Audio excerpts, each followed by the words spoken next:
제가 처음으로 그 나야가라 폭포를 구경한 때가 1992년으로 기억됩니다. 그때까지 저는 한국에서 지리산, 설악산, 내장산, 제주도 천지연 폭포, 그게 다였어요. 근데 나야가라가 대단하다. 한꺼번에 쏟아지는 물량이 세계 최고다. 그런 얘기는 들었는데 막상 보니까 정말 대단했어요. 물보라가 치는데 막 무지개가 떠 있고 하늘이 맑은 하늘에 그쪽에만 무지개가 확 떠 있는 게 아주 환상적이었어요. 근데 폭포가 떨어지면서 내는 소리가 막 천둥 소리 같았어요.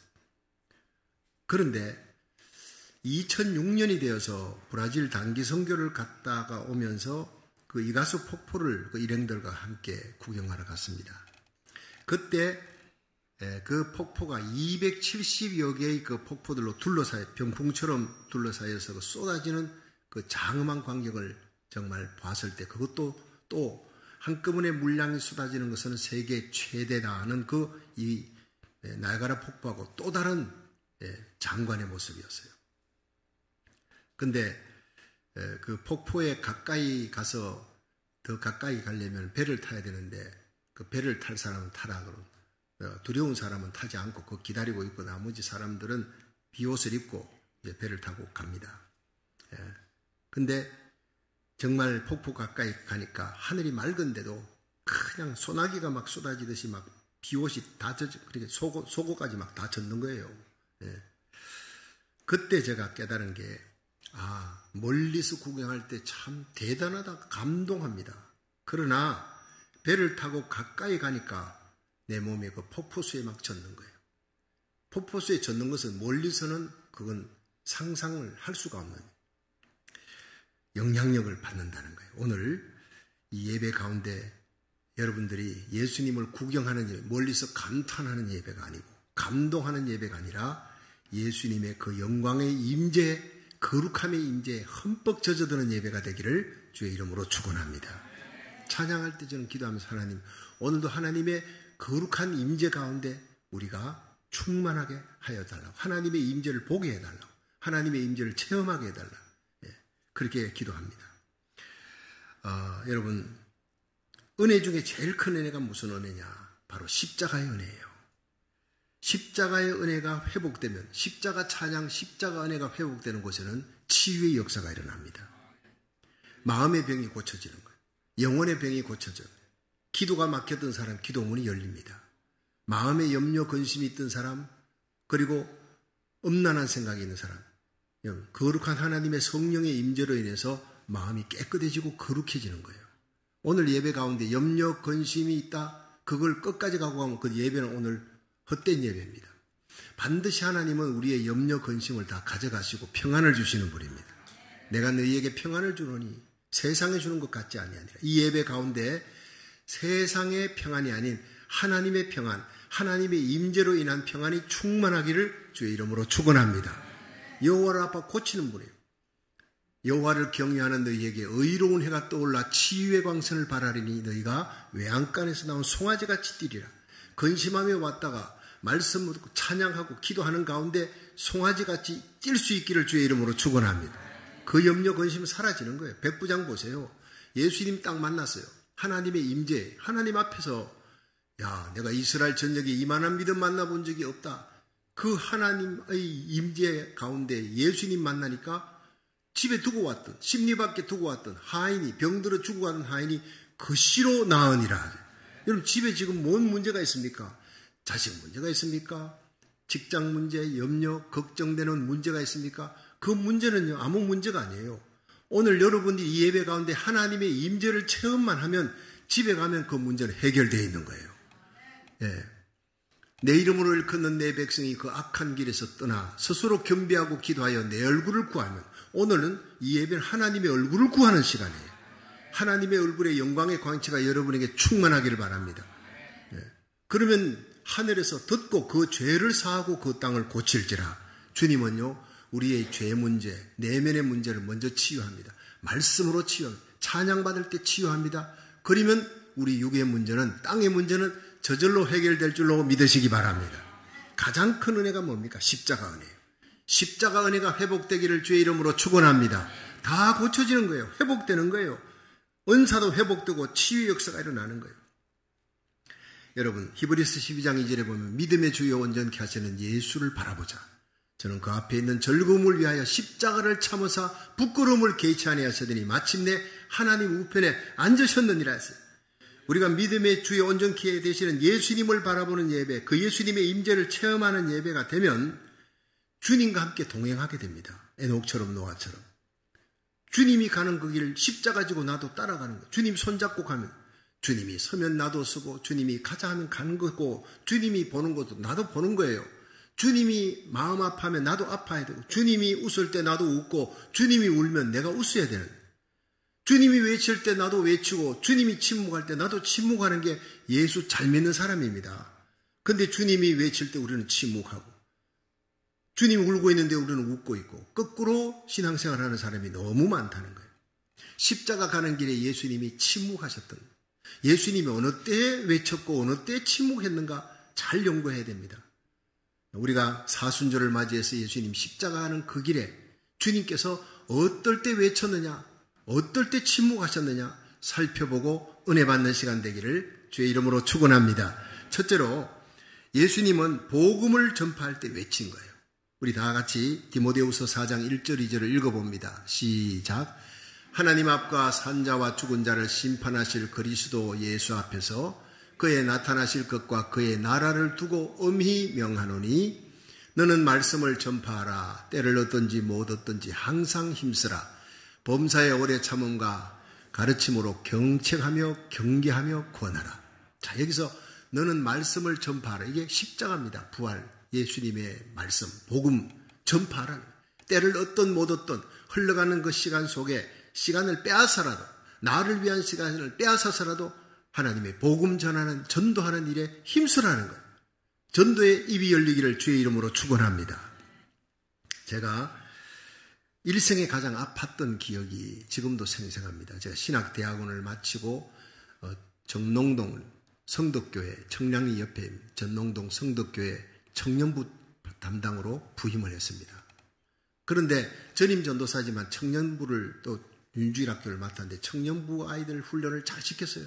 도봉산 막 기도원에 가서 기도시키고 사형리 전도 훈련 해가지고는 그 다음 집집마다 가가호호 방문하면서 막 전도 훈련 시키고 열심히 갓 임관한 소위처럼 말이죠. 뭐 원칙대로 가르치는 거예요. 기도하고 아주 뜨거웠습니다. 그래 이제 제가 잘 숙달된 조개로부터 시범이 있겠다. 군대 갔다 오신 분은 이 용어를 잘 알죠.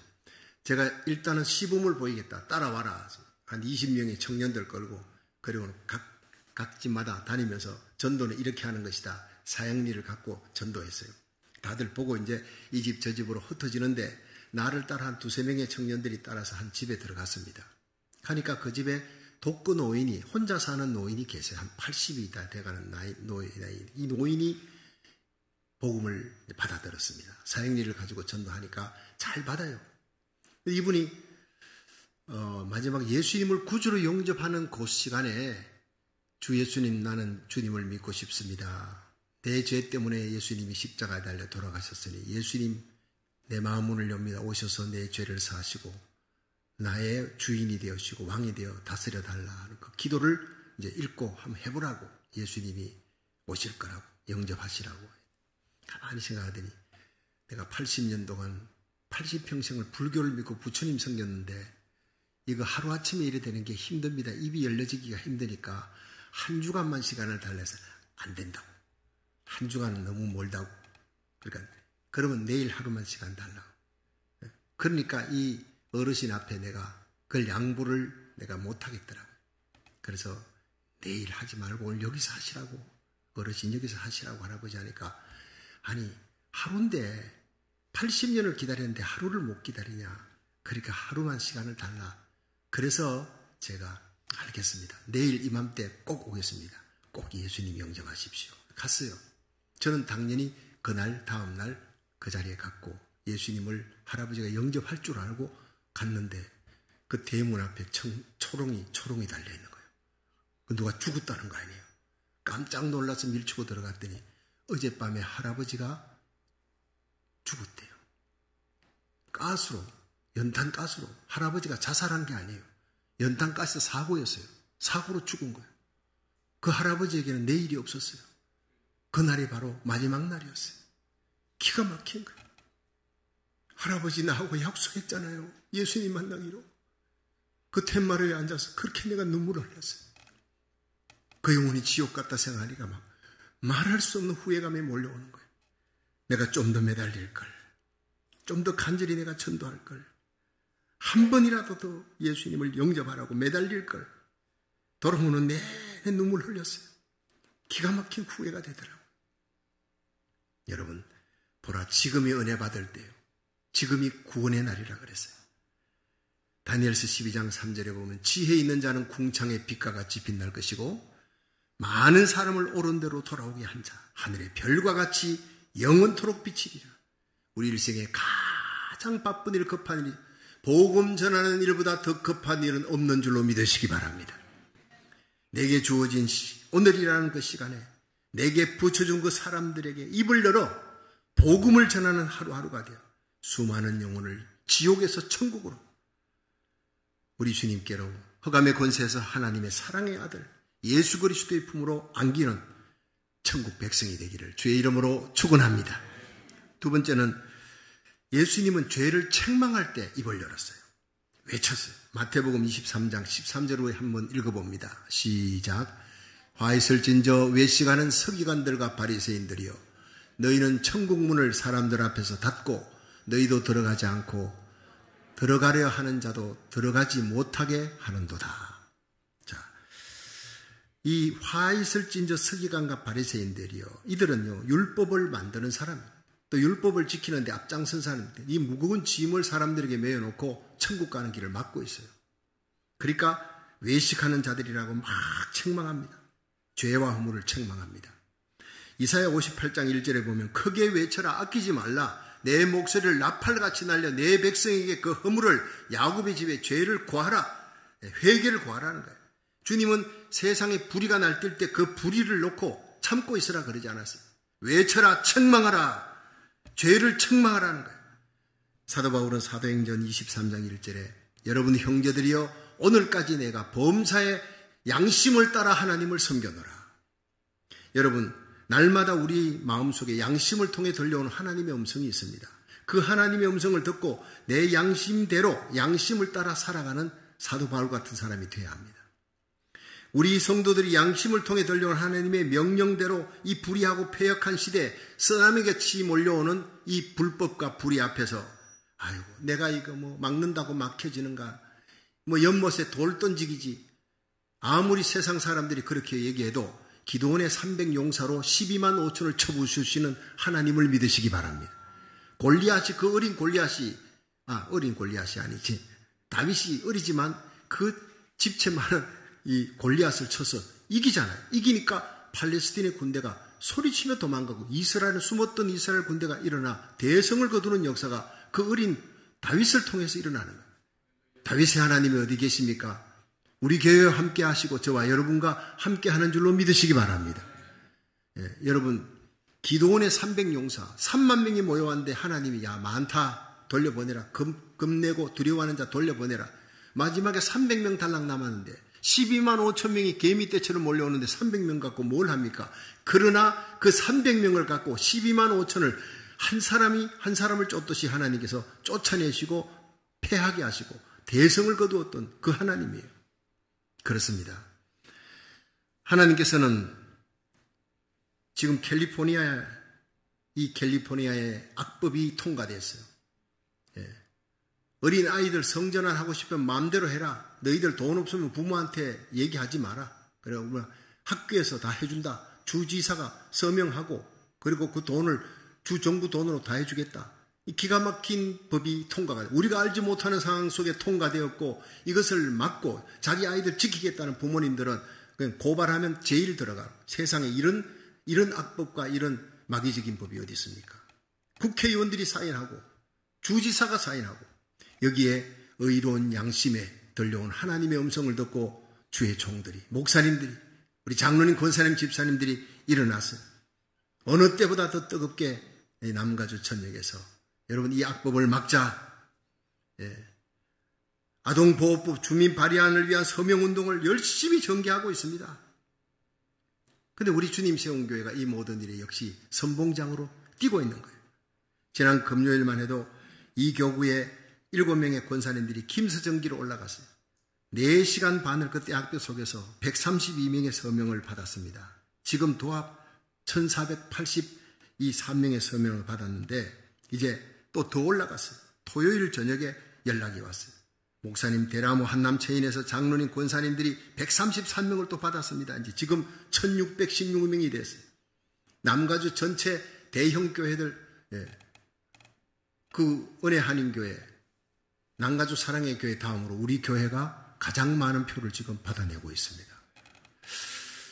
지금 월요일 날 김서정기에 나가서 우리 이교구의 권사님들이 131명을 사인받았고, 또 화요일 날 김서정기에 가서 119명, 한남체인에 가서 목요일 날 55명, 또 금요일 날, 토요일 날 132명, 133명 하니까 이번 주일에 주중에 570명을 봐. 여러분, 시민권자를 찾아서 10명 중에 2~3명밖에 안 돼요. 그것도 유권자 등록된 사람 찾아갖고 이거 570명 받는다는 게 너무너무 힘든 과정.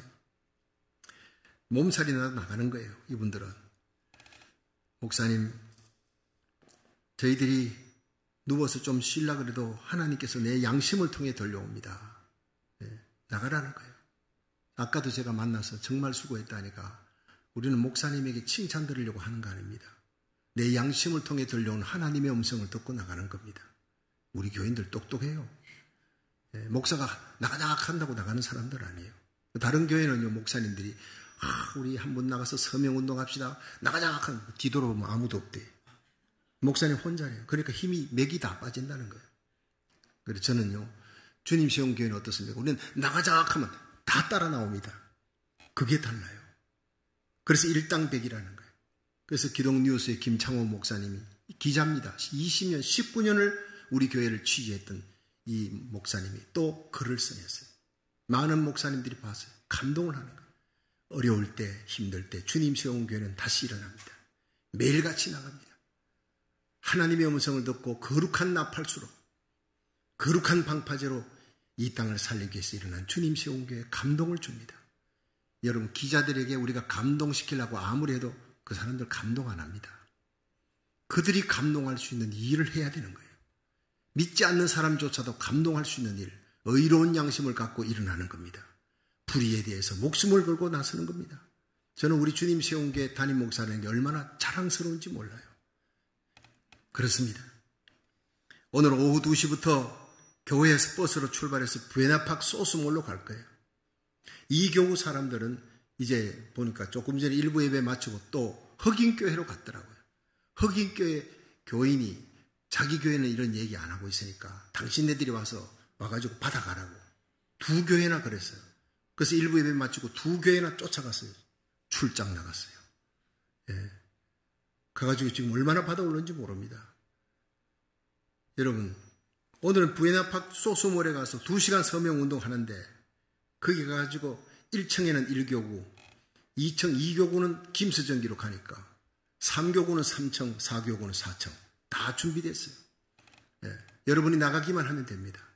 주중에 2교구 권사님들이 다 뛰고 하니까 여러분 1교구하고 3교구, 4교구는 주일날이라도 뛰어야지.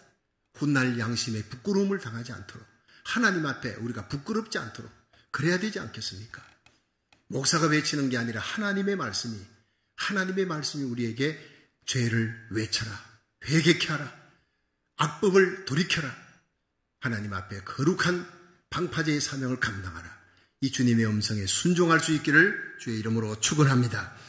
지난주에 어느 교회 성도와 대화를 했습니다. 했더니 자기 교회에서는 목사님께 얘기했더니 목사님이 안다고 나도 다 아는데 이런 거 얘기하면 교인들이 일주일 동안 피곤한 이민의 삶에 교회 와서 좀 위로 얻고 기쁜 소리를 들어야 되는데 또 이런 얘기로 갈등을 주고 불편하게 하고 또 저끼리 모여가지고 또 이건 하냐 안 하니 옳으니 어떠니 싸우게 하는 건 나는 원치 않는다. 그리고 입 싹 닫아버리더라는 거예요.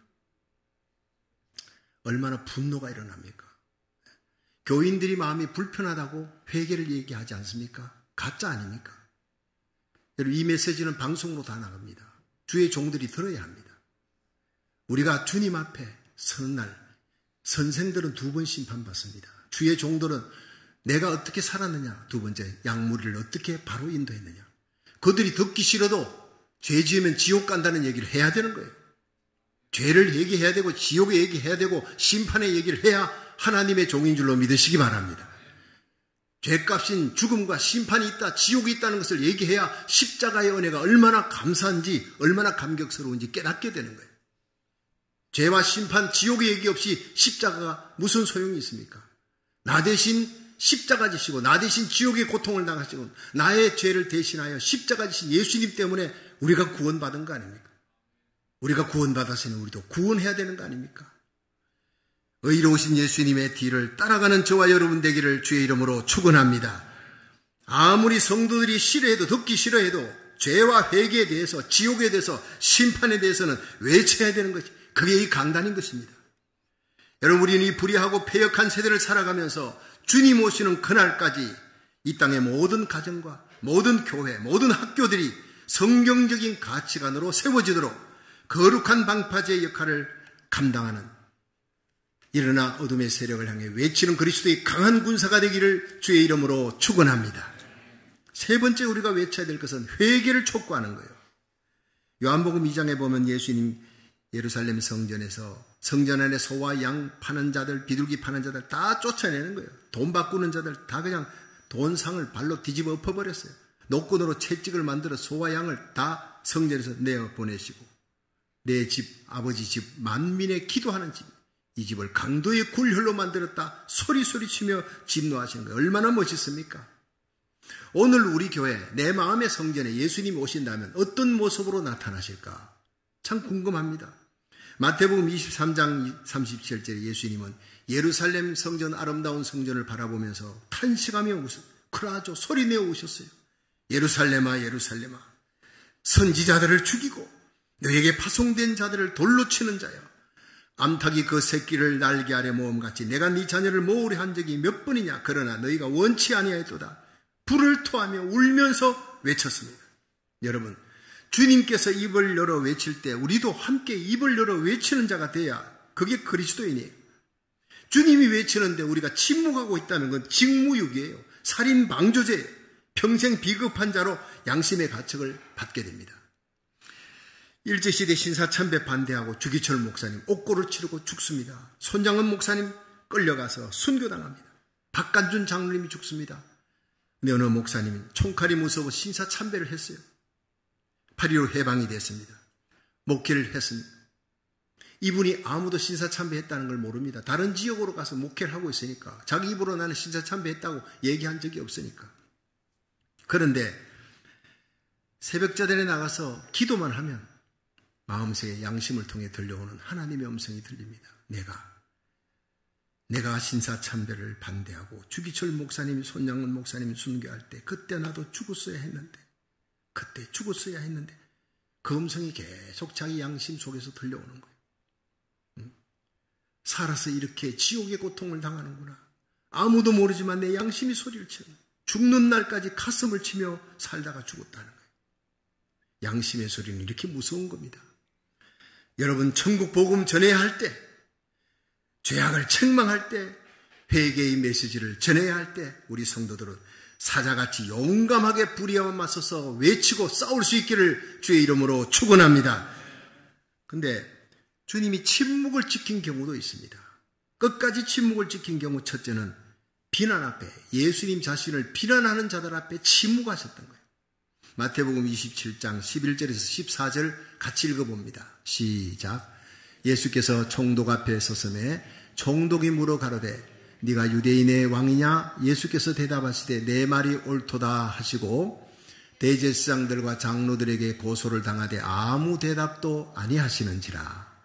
이에 빌라도가 이르되 저희가 너를 쳐서 얼마나 많은 것으로 증거하는지 듣지 못하였느냐 하되 한마디도 대답지 아니하시니 총독이 심히 기히 여기더라. 아멘. 자, 여러분, 우리가 세상을 살아가다 보면 남을 비난할 때도 있고 또 남에게 비난을 받을 때도 있고 하는데, 사람이, 이 옛사람의 이 악한 속성은요, 다른 사람 칭찬할 때는요, 이거 5분 정도 참아주지만 계속 칭찬하는 건 못 참아줍니다. 또 자기 자랑하는 거는요, 절대로 못 참아주는 거예요. 근데 다른 사람을 이렇게 욕하고 허물을 덜쳐내고 비난할 때는 그게 그렇게 고소미,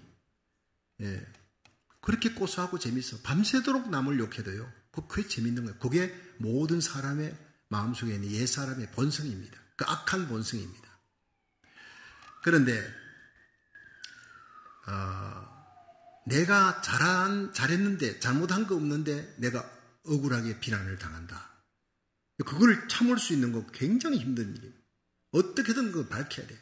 명예훼손죄, 세상의 법정에 나가서라도 나는 밝혀야 돼. 이것이 모든 사람의 속에 있는 그런 공통된 마음이에요. 근데 예수님이 빌라도 법정 앞에 섰어요. 사람들이 막 고소하는데 예수님이 아무 대답을 안 하는 거예요.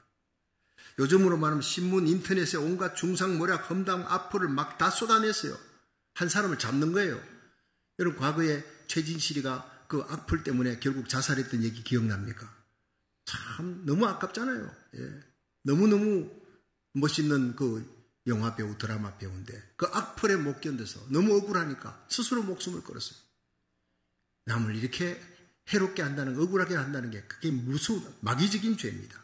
그 예수님이 빌라도 법정 앞에서 많은 사람들이 고소를 하되 예수는 한 말씀도 대답지 아니하시니라. 이렇게 나옵니다. 대단한 용기예요. 할 말이 없어서 가만히 있는 거 아니에요. 사실이기 때문에, 사실이 아니기 때문에, 예수님을 향한 모든 고소가 사실이 아닌 거짓이기 때문에 예수님은 변명할 가치가 없어요. 이 용기를, 강한 자의 용기, 하나님의 용기, 진정한 신적인 용기라 이렇게 얘기합니다. 아브라함 링컨 대통령은 정적들이 그를 비난을 많이 했어요. 그때 이렇게 얘기했어요. 저들의 비난이 사실이라면 내가 대답할 필요가 없다. 변명할 필요가 없어. 그런데 사실이 아니라면 더더구나 변명할 필요가 없다. 그리 위대한 사람이 탄생하는 거예요. 예수님 닮은 사람이죠. 여러분, 우리가 주님 일하면서 주님 일 따라가다가 보면 억울하게 비난받습니다. 예수님처럼 한꺼번에 예수님을 고소하고 빌라도의 법정에서. 근데 예수님이 법정에 서셨어요. 예수님 따라가려면 어떤 억울함 속에서도 나를 향한 억울함에 대해서는 침묵하는 사람이 되어야 된다. 이걸 가르쳐 주는 거예요.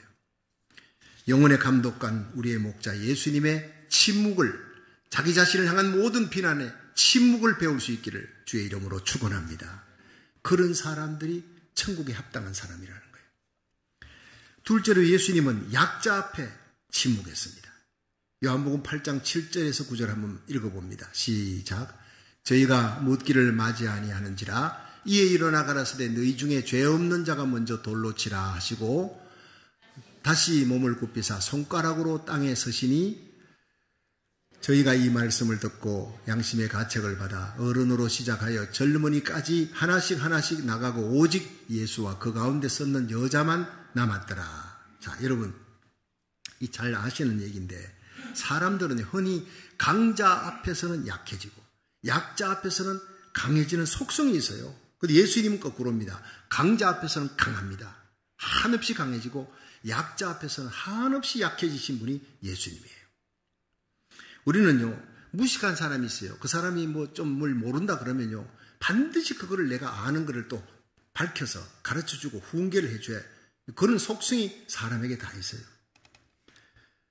서울에 한 아주머니가 택시를 탔습니다. 택시를 탔는데 그 기사 아저씨한테 이거 호텔 이름을 깜빡 잊어버렸네요. 기사 아저씨 호텔에 가야 되는데 그 호텔 이름이 속옷하고 되게 닮은 이름이었는데 참 난닝구하고 되게 닮은 이름이었어요. 그 호텔 이름을 모르고 자꾸 뱅뱅 돌면서 속옷 이름하고 닮았다 하고 난닝구하고 이름이 비슷하다 이러니까 그 기사 아저씨가 알았습니다. 씩 웃으면서 그냥 씩 가는 거예요. 그러더니 메리앗 호텔 앞에 딱 세워주더래요. 맞아 메리앗 호텔이라고. 내가 메리앗 호텔 그 외국 이름이 생각이 안 나서 메리아스라고 생각했다가 결국에는 난닝구로까지 생각해요. 근데 어떻게 난닝구 얘기했는데 이걸 메리앗 호텔 딱 알아차리고 가는 사람도 훌륭한 사람이에요. 그거 아주머니 그 무식하게 말을 그렇게 난닝구라니 그건 메리아스입니다. 이렇게 얘기할 수 있는데 알면서도 참아주는 거예요. 그분의 자존심을 세우기 위해. 그래서 참 아저씨 대단합니다. 어떻게 내 말을 다 알아듣고 그렇게 바로 도착지를 찾으십니까? 그 기사 아저씨가 하는 말이 또 기가 막힌 얘기를 합니다. 이건 아무것도 아닙니다. 아주머니, 지난 주일에는 어떤 아줌마가 올라타더니 전설의 고향으로 갑시다. 그래. 그래서 자기가 알아서 예술의 전당으로 가져왔다고. 예, 무식한 사람 앞에 요식한 채를 하지 않고 겸손하게 너그럽게 받아주는 아량, 얼마나 멋있습니까? 여러분, 예수님이 서기관과 바리새인들이 간음 중에 잡힌 여자를 끌고 왔어요. 그럼 그 자리에서 뭐 잡든지 재판소에 넘기든지 돌로 치든지 하면 될 텐데 왜 예수님께 끌고 왔느냐? 예수님 잡으려고요. 예수님이 원수까지 사랑하라 이러니까 다시는 사랑 얘기하지 못하게 예수님, 이 가늠한 여인 잡았는데 모세의 율법에 의하면 돌로 쳐 죽여라 했습니다. 다 돌로 들고 왔는데 돌 들고.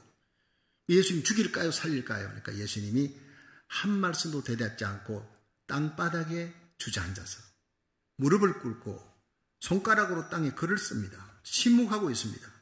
이들이 이제 막 성기를 잡았다고. 예수님이 꼼짝 못한, 말을 못하니까요. 올무에 씌웠다고. 자기들이 예수님을 이제 꼼짝 못하게 했다. 계속 추궁합니다. 죽일까요? 살릴까요? 자, 죽이라 하면 어떻게 됩니까? 이 여인이 죽이라 하면 당신 사랑에 대한 얘기는 아닌데 앞으로 못해. 예수님이. 살려라 그러면 당신도 율법을 어겼으니까 이 여인과 함께 죽여야 돼. 예수님이 이러지도 저러지도 못하는 상황 속에 밀어넣었단 말이에요.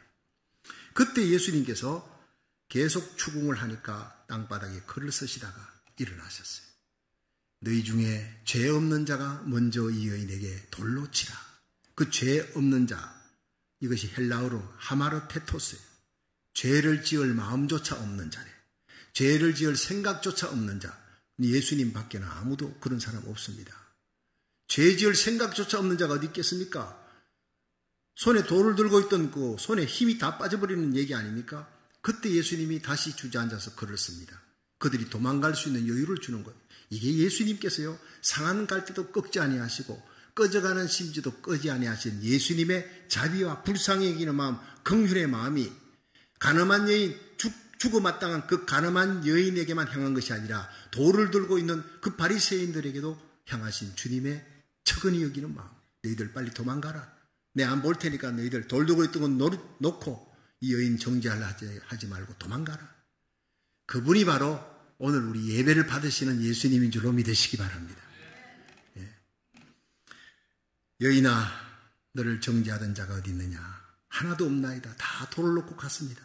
그래, 나도 너를 정죄하지 않으니 가서 다시는 죄를 범하지 말지니라. 이렇게 얘기가 끝납니다. 여러분, 이 말씀 앞에 우리는 우리 자신을 조명해 봐야 됩니다. 과연 우리가 바리새인들처럼 약자 앞에서 너무 강한 채 한 적이 없는지, 가난한 자 앞에 돈 자랑한 적 없는지, 병약한 자 앞에 건강 자랑한 적 없는지, 무식한 자 앞에 학벌 자랑한 적이 없는지, 자식 문제로 가슴 치는 사람들 앞에 내 자식 자랑하지 않았는가 생각해 봐야 돼. 나의 지나친 과장 자랑 앞에 상한 갈대라도 꺾지 않고 꺼져가는 등불이라도 끄지 않도록 약자 앞에 긍휼의 마음으로, 예수님의 마음으로 엎드리는 저와 여러분 되기를 주의 이름으로 축원합니다. 그것이 바로 십자가 지고 가는 우리 성도들의 모습이라는 거예요. 마지막 얘기입니다. 예수님은 십자가 앞에서 침묵했습니다. 마태복음 26장 52절에서 54절 읽습니다. 시작. 이에 예수께서 이르시되 내 금을 도로 집에 꽂으라. 금을 가지는 자는 다 금으로 망하느니라. 너는 내가 내 아버지께 구하여 지금 12영 더 되는 천사를 보내시게 할 수 없는 줄로 아느냐? 내가 만일 그렇게 하면 이런 일이 있으리라 한 성경이 어떻게 이루어지리요? 하시더라. 아멘.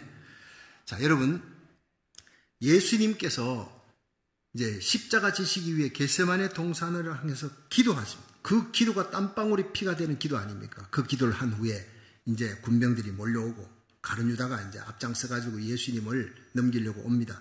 그때 베드로가 잠들어 있던 베드로 야고보 요한 나를 위해 기도해달라. 내 마음이 슬퍼서 죽게 되었다. 근데도 깨어 기도하지 않다가 예수님 끌려가니까 벌떡 일어나가지고 칼을 빼가지고 그리고는 대제사장 종 말고의 귀를 내리칩니다. 그때 예수님이 말고의 피투성이 된 그 귀를 잡아다가 다시 붙여주면서 금을 다시 꽂아라. 금으로 일어나는 자는 금으로 망하느니라.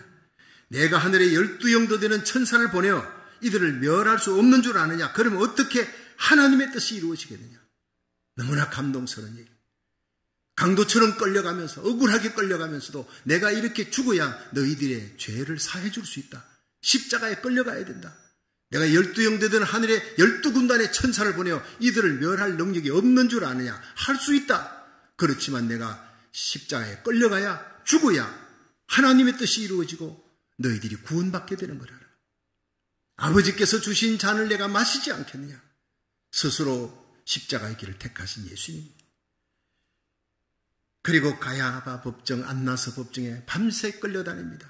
야, 너 물을 포도주로 만들었다며? 너 지금 한번 만들어봐. 조롱합니다. 주님은 아무 대답이 없습니다. 그리고 하속들이 예수님의 얼굴을 보자기로 뒤집어 씌워놓고 막 사방에서 두드려 때립니다. 주먹으로 치는 거예요. 선지자야, 너 다 알지? 누가 너를 때렸느냐? 종들에게, 하속들에게까지 조롱을 당하셨던 예수님. 브라디도니온에 끌려갔어요. 40에 하나 가만내를, 그 채찍 끝에 철편을 박아 살점을 뜯어내는 그 채찍을 맞으면서도 침묵하신 예수님.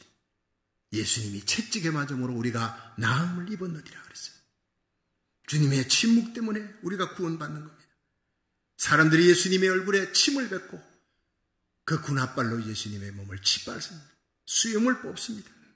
십자가로 끌고 가 두 손 두 발에 못을 박아 피를 하염없이 물같이 흘리면서도 아무 대답이 없는 예수님. 우리 때문에 그 고통을 감수하고 계신 예수님.